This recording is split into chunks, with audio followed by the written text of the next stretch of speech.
Bonjour à tous, j'espère que vous allez bien en cette période de vacances estivales.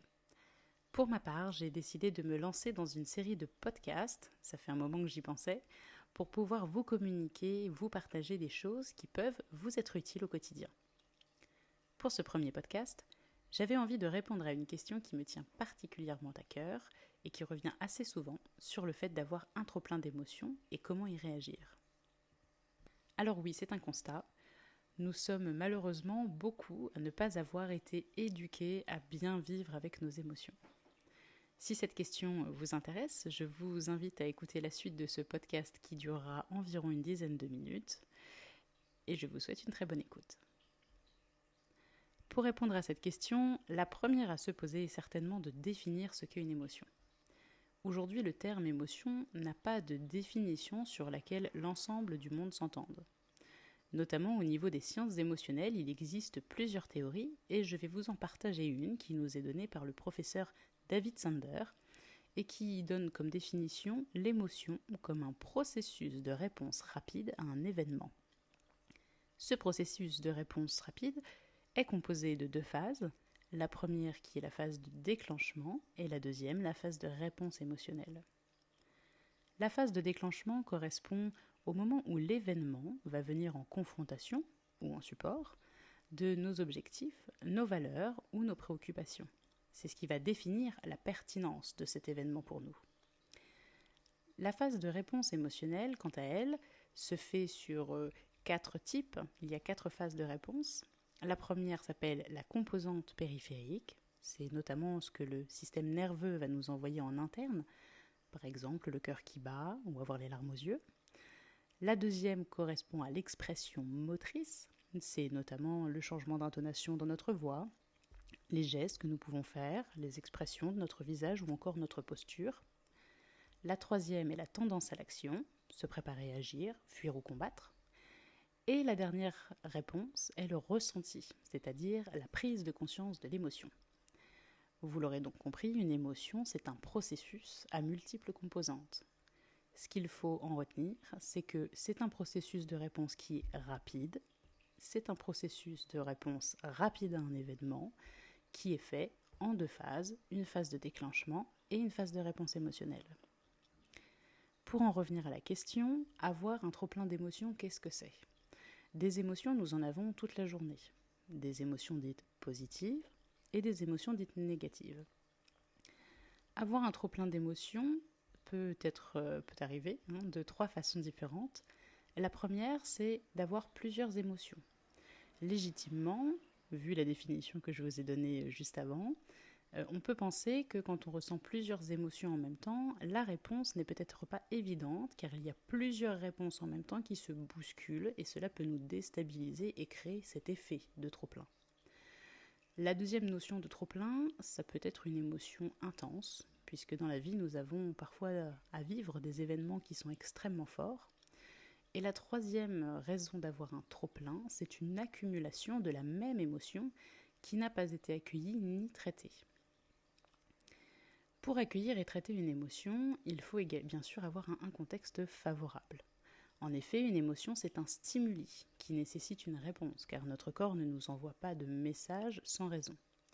Mais le contexte ne va pas nécessairement nous sembler favorable pour y répondre.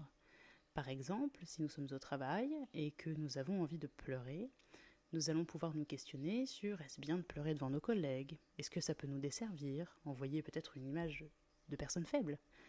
La réponse à donner est propre à chacun d'entre nous. Mais surtout, elle est également accueillie de façon différente d'une personne à l'autre. Nous entrons là dans la notion de croyance qu'on a vis-à-vis de nos émotions. C'est d'ailleurs pour ça que nous avons une vision souvent négative de nos émotions. Nous avons été longtemps matraqués de phrases pendant l'enfance du type « ne pleure pas »,« ne fais pas de scène »,« il ne faut pas pleurer »,« tu as tort de te mettre en colère ». Nous avons une perception des émotions qui n'est pas bonne. Nous allons donc avoir tendance à les mettre sous le tapis. Et c'est ce qui va créer d'ailleurs cette fameuse accumulation d'émotions qui nous transforme en petites cocottes minutes. Et du coup, quand la soupape lâche, on se fait littéralement happer par les émotions et on a souvent une réaction non contrôlée qui parfois nous dessert. Je voulais faire un point avant de continuer sur votre droit vis-à-vis des émotions. Une émotion n'est pas jugeable. D'abord parce qu'on ne la déclenche pas consciemment. Donc, en somme, personne n'a le droit de vous dire que vous ne devriez pas ressentir ce que vous ressentez. En revanche, la réaction, elle, pour le coup, est maîtrisable et responsabilisante. Donc, la première responsabilité que nous avons vis-à-vis de nos émotions, c'est de les écouter, les accueillir, pour justement être en mesure de pouvoir les traiter en y apportant une réponse adaptée pour nous. Entrons dans le vif du sujet. Comment traiter les émotions ?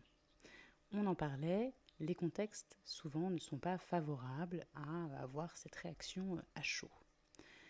Je vous propose donc de traiter votre émotion plus tard. Il ne s'agit pas de mettre l'émotion sous le tapis et de ne pas y revenir, mais bien de la mettre sur le côté et de venir la traiter par ailleurs dans un moment qui nous semble adapté. Et pour avoir ce moment adapté, il va falloir vous créer un terrain sécuritaire.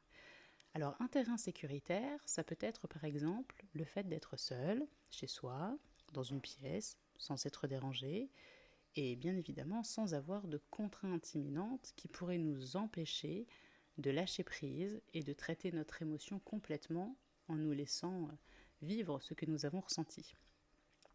Donc la première chose à faire, se reconnecter à son émotion dans un terrain sécuritaire.